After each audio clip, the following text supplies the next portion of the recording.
Am I the asshole for making my son shower at school? Saves water. Come on.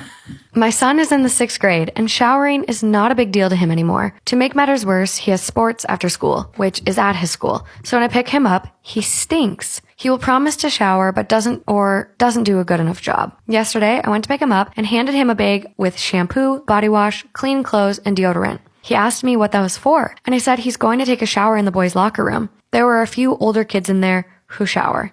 He refused, and I said he's not coming home until he does. He said he'd take one at home, and I said nope. I also told him to not bother calling his mom. He did shower and was fresh and clean, but had tears in his eyes. I told him when I dropped him off that he either showers at home or at school, and I'll always have a change bag for this with me. His mom says the whole thing is a waste of time. Edit, he can, but won't shower at home, and very well when he does. He's not being prevented from showering at home.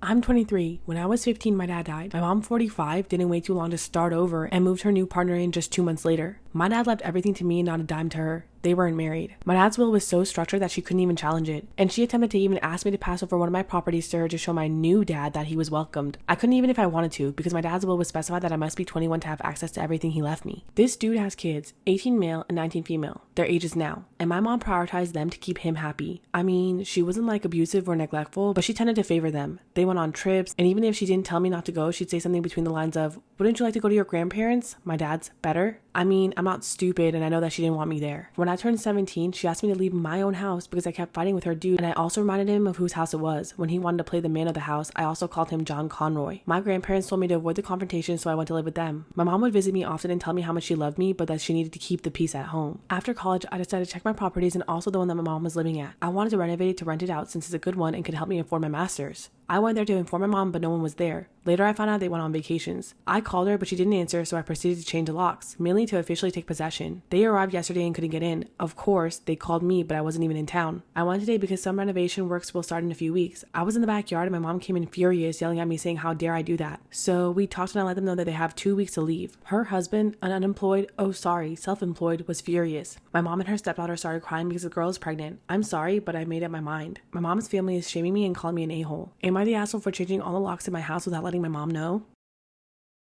I, 30 female, grew up in a middle-class family. I have a sister, Elle, who is 3 years older than me. Some of my earliest childhood memories, my parents are characterizing me as the pretty one and Elle as the smart one. Elle has an IQ in the 150 range. She was always at the top of her classes at school with little effort when I struggled to make B's. When it came time for college, Elle was accepted into some of the best schools in the country and ended up enrolling in the top 10 university. While I always kind of wondered how they were affording this, I kind of assumed that they were taking out loans for whatever financial aid didn't cover. However, when I was a senior in high school, I found out how Elle's tuition was being funded. With the inheritance my grandparents left, with the intention it would be used for both of our schooling. Elle had 1 year left at university and the money was nearly gone. They made it clear with my grades they would rather the money go to finish off Elle's undergrad education. I was left with the choice, loans or no school. I ended up working full-time to afford a rented apartment with friends while going to community college nursing school on the side. It took me a little longer, but I graduated with honors. I got a great job at a local hospital and ended up meeting my now husband, who was a second-year general surgery resident at that time, my very first day on the job. Fast forward 8 years. My husband is a surgeon and I went back to school to become a CRNA. We are very comfortable financially, happily married, and I'm pregnant with our first child, a girl. Through this time, I have maintained minimal contact with my parents and sister. I had a ton of resentment and allowed my relationship with them to grow colder over the years. I was aware my sister had gone to get her MA and PhD, though I had no idea how this was funded and I didn't care to ask. About a month ago, I get a call from my mother, who didn't even know I was pregnant. Apparently, my sister is struggling under the weight of multiple private loans while working on an entry-level research job. She is living with my parents, who co-signed the loans, and is having a hard time. She asked if my husband and I would give them a loan to take care of my sister's loans for the next few years and take some pressure off of her. It was pretty clear to me that that loan really meant a gift. I unloaded on her. I told her that I spent my entire childhood being dismissed and ignored while my brilliant sister was put above me constantly. They used my college money on her and I had to take out loans which I paid for myself. So now that their pretty daughter has managed to make something of herself, they have used for her once again to prop up their smart daughter. My mother was crying and saying that this isn't true over and over again. Then my father jumped on the phone and demanded to know what I said to her. I hung up. My husband is very proud of me for standing up for myself and finally speaking about my trauma, which has been weighing on me for years. And while I know it was the right thing, why do I still feel like shit? I imagined this moment 1,000 times, but I also thought it would come with a sense of relief. Now I'm doubting myself and wondering if I made the wrong choice on addressing the problems I have with my mother in such a way. And on the other hand, while I'm not close with my sister, I know she is as much as a victim as I am. She put all her value into being the smart daughter and look where it got her. I'm extremely conflicted by the whole situation and don't know what to do.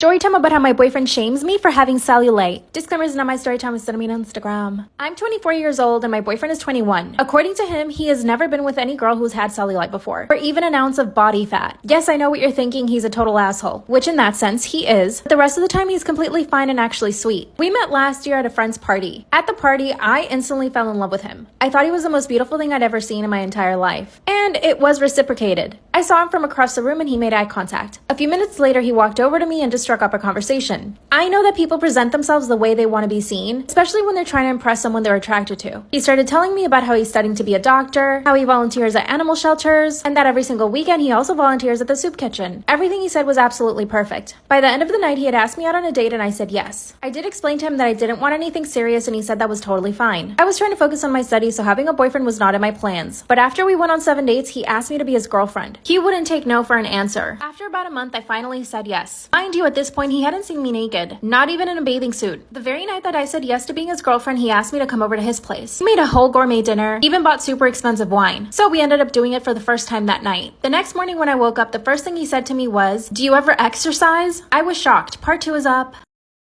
Story time about how my boyfriend shames me for having cellulite. Disclaimer is not my story time, I sent me on Instagram. That's when he said point blank, super serious, "Do you ever exercise?" I just stared at him. I had literally just woken up in his bed after the first time we ever did it. Then I thought he must be joking. So I started to laugh a little, and then he says, "No, seriously, do you ever exercise?" I said, "Sometimes." Then he told me, "You should really try to work out at least 5 times a week." I went home and finally texted him saying that I wasn't comfortable with the way he spoke to me. That's when he said that what he said to me was completely normal, and that I shouldn't be offended. This was all in text, by the way. That's when he sends me another text message saying, "You know, you wouldn't have as much cellulite as you do if you didn't eat so much fast food. And if you exercise 5 times a week like I told you." I didn't reply to him for the rest of the day. Later that day, he shows up to my apartment and says, "You know, I should feel comfortable enough to tell you what I think about you." He somehow ended up making me feel bad and I ended up apologizing. Obviously, after that, I became really self-conscious about my cellulite and my entire body. So anytime we were together, I would always stay under the covers. By the way, my boyfriend doesn't have a great body. He's super soft and pudgy. Last week, he told me that he had abs though. Part 3 is up.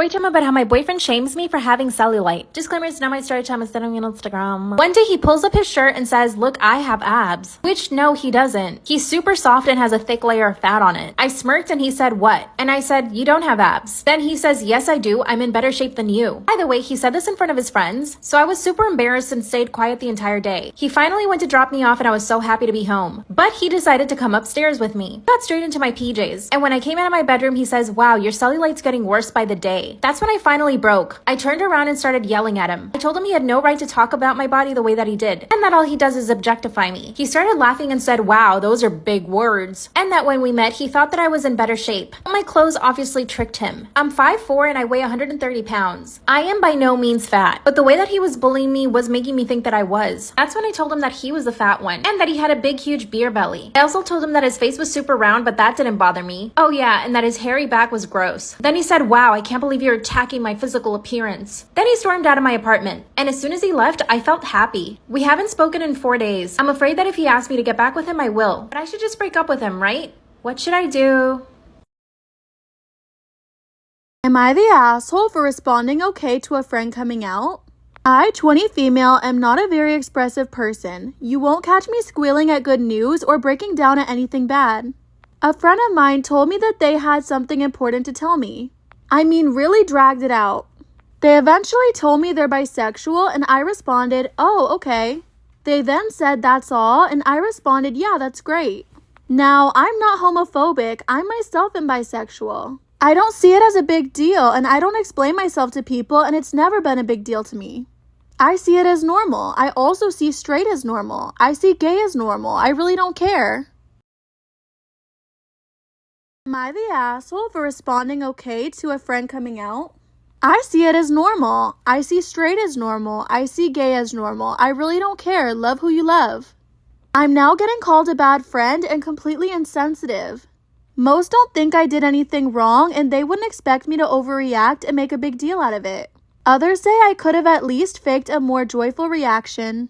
I don't see the point in faking excitement that I don't feel. How is fake happiness gonna help someone? Not that I'm not happy. I'm glad they have the confidence to come out, but I don't see it as a big deal. They're now being off with me and telling our friends how rude I was. Am I the asshole?